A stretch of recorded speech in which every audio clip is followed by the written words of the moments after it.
Hello friends, आज हम बात करने वाले हैं बेरूबारी यूनियन केस की।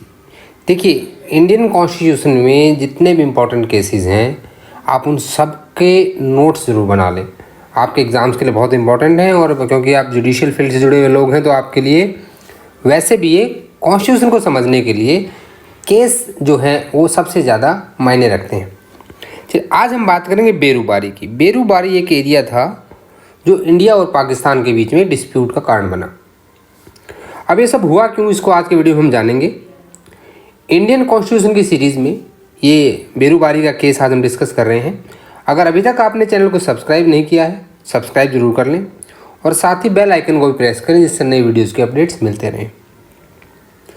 सुप्रीम कोर्ट ने बेरूबारी के केस में क्या कहा, प्रीएम्बल के बारे में क्या कोर्ट का व्यू था यहाँ पे, और क्या डिसीजन आया, क्या फाइंडिंग्स थी, क्या रीजन था, ये सब आज के वीडियो में हम समझेंगे।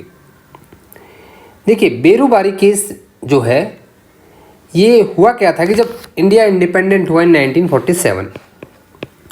1947 में जिन्ना जैसे लोगों की जिद की वजह से इंडिया का डिवीज़न हो गया और इंडिया से एक देश निकला पाकिस्तान। और तब से जब वो पाकिस्तान जो मांग रहा था, वो तब से कटोरा लेके उनकी आदत है, अभी भी मांगते रहते हैं कुछ ना कुछ। तो पाकिस्तान को इंडिया से अलग करने के लिए एक कमीशन अपॉइंट हुआ, माउंटबेटन प्लान अप्रूव हो गया था, और उसके लिए अब डिवीज़न कैसे किया जाए। अब भाई कौन सी बाउंड्रीज होंगी। पाकिस्तान को दो हिस्सों में डिवाइड कर दिया गया, एक आपका वेस्ट पाकिस्तान और एक ईस्ट पाकिस्तान, जिसे आज हम बांग्लादेश के नाम से जानते हैं। अब बांग्लादेश के जो ये किया किसने था, red Cliff, Cyrus red Cliff थे। ये ब्रिटेन से आए यहाँ पे और इंडिया का डिवीज़न करने लगे।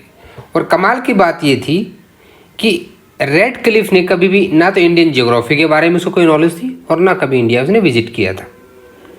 रेड क्लिफ बहुत कंफ्यूज हो गया, वो कुछ कर नहीं पा रहा था। तो उसने क्या हुआ, तो उसने अच्छे से चरस गांजा सब कुछ पिया और फिर उसने क्या किया कि कैसे डिवाइड किया जाए। अब देखिए, जब होता क्या है ना कि अपने घर का डिवीज़न पड़ोसी आगे करते हैं तो ऐसे होता है।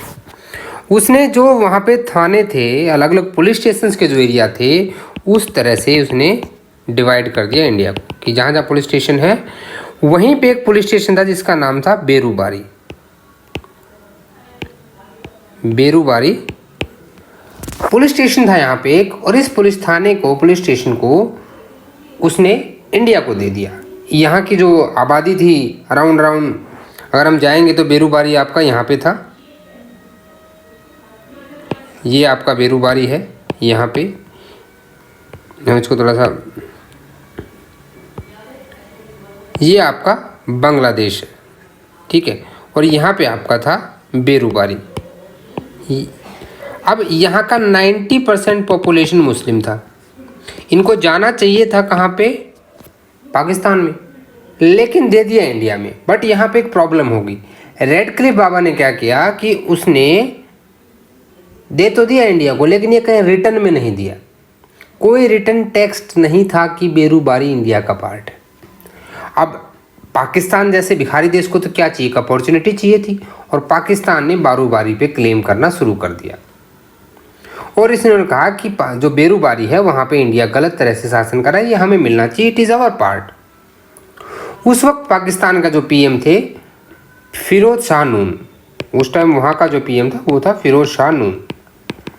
अब फिरोज शाह नून के साथ जवाहरलाल नेहरू जी ने क्या किया कि इस डिस्प्यूट को किसी तरह ख़त्म करते हैं, और डिस्प्यूट को ख़त्म करने के लिए उन्होंने एक नेहरू नूर समझौता हुआ, नेहरू नूर समझौता।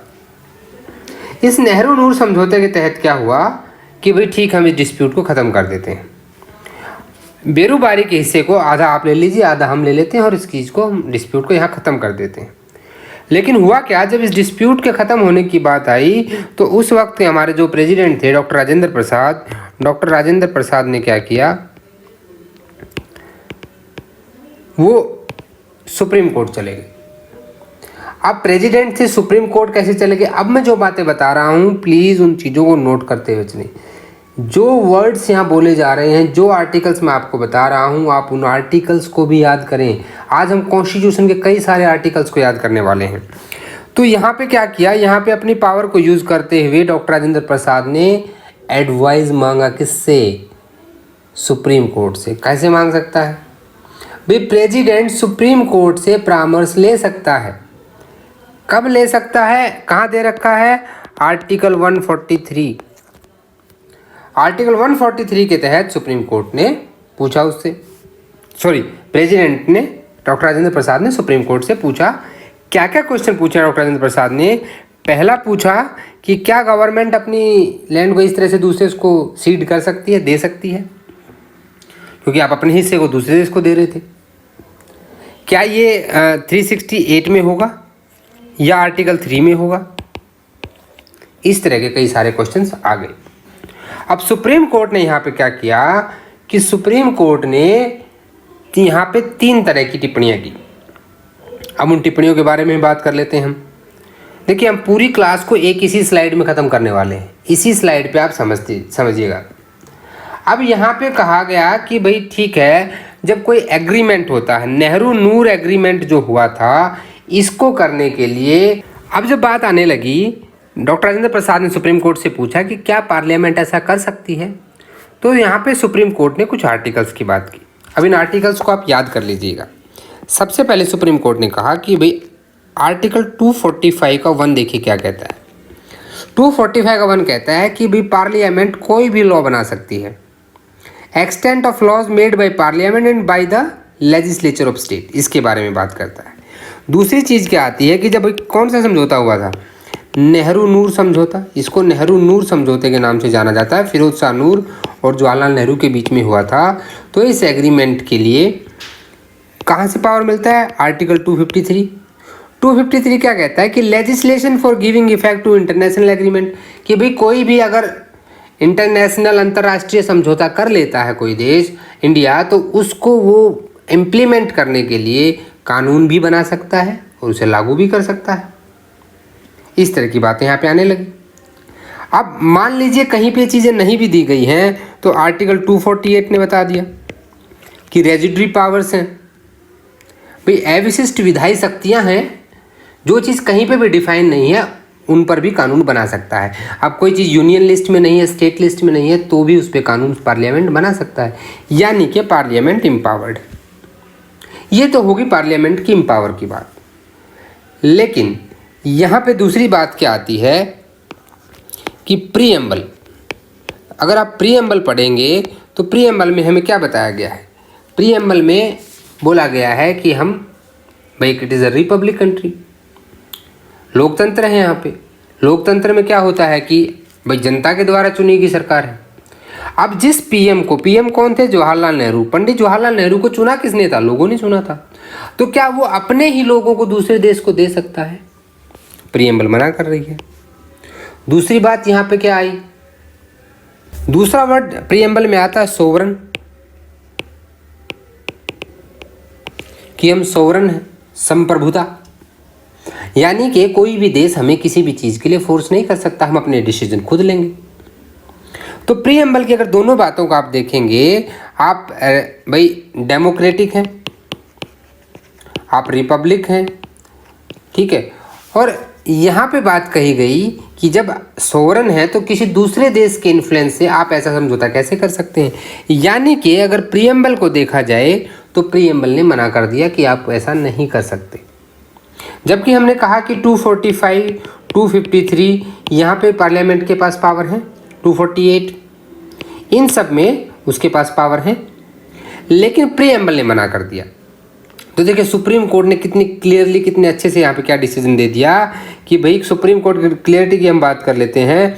सुप्रीम कोर्ट ने यहाँ पे क्या कहा कि preamble is not a part of constitution, is not a part of constitution of India. जबकि केशवानंदन भारती ने बाद में कह दिया कि it is a part of constitution, वहाँ पे ये कह दिया। तो सुप्रीम कोर्ट ने, हम इस केस की बात करें, केशवानंदन भारती के बारे में ही बात करेंगे, यहाँ पे कह दिया कि प्रीएम्बल पार्ट नहीं है। दूसरा यहाँ पे क्या कहा कि आप आर्टिकल 3 और 2 इन दोनों को हमने पिछले वीडियो में अच्छे से पढ़ा था।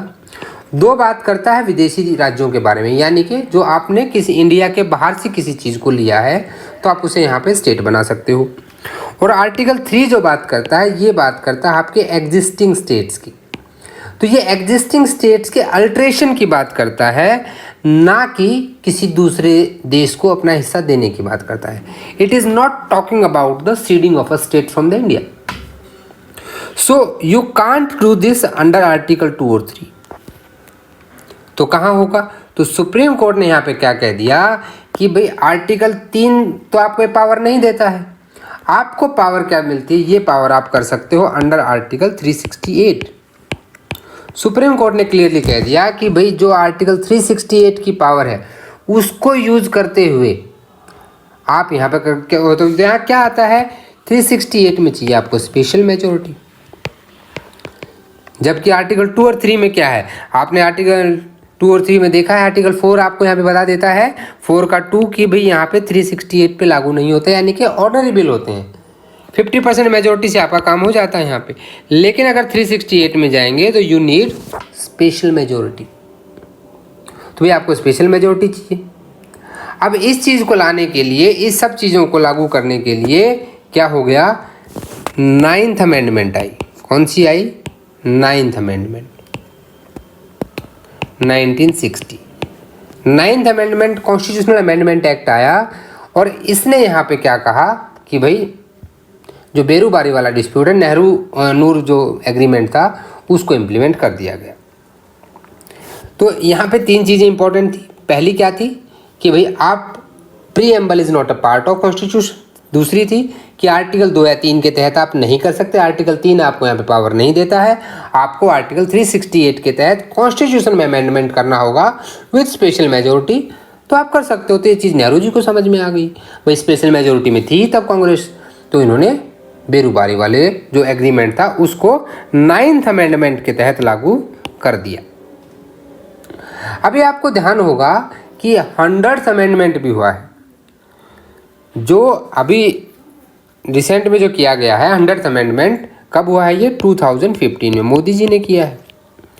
तो मोदी जी ने हसीना जी से मिलके ये क्या किया यहाँ पे कि 100th अमेंडमेंट किया और जो डिस्प्यूट था बांग्लादेश और इंडिया का उसको रिजोल्व किया है। तो यानी बांग्लादेश से रिलेटेड हमें 2 अमेंडमेंट हैं, 9th और 100th। 2 अमेंडमेंट आपको पढ़ने हैं। आपने यहाँ पे पार्लियामेंट की पावर को देखा अंडर 245, 248 और 253। साथ में आपने आर्टिकल 143 को भी समझा, जहाँ पे प्रेसिडेंट को ये पावर है कि वो सजेशंस मांग सकता है किससे? सुप्रीम कोर्ट से। तो आपने ये भी देखा कि आर्टिकल 3 के तहत क्या होता है और आर्टिकल 368 के तहत क्या होता है। इसमें आपको सिंपल मेजोरिटी चाहिए, यहाँ आपको स्पेशल मेजोरिटी चाहिए। तो ये आपका टोटल बेरूबारी केस था। आई होप आपको अच्छे से समझ में आ गया होगा बेरूबारी केस। अगर आपको वीडियो अच्छा लगा तो मुझे कमेंट करके ज़रूर बताएं। Thanks for watching this video. आप चैनल को सब्सक्राइब जरूर कर लें और साथ ही आप मुझे मेल भी कर सकते हैं आपके सजेशंस, आपके एडवाइस। आप MK लीगल शिक्षा से टेलीग्राम चैनल पर भी जुड़ सकते हैं और आप इंस्टा पर भी हमें फॉलो कीजिए। सबके लिंक डिस्क्रिप्शन में दे रखे हैं। वीडियो को लाइक कर अपने दोस्तों में शेयर करें और कमेंट करके ज़रूर बताएं कि आपको वीडियो कैसा लगा। मिलते हैं नेक्स्ट वीडियो में, तब तक के लिए जय हिंद, जय भारत।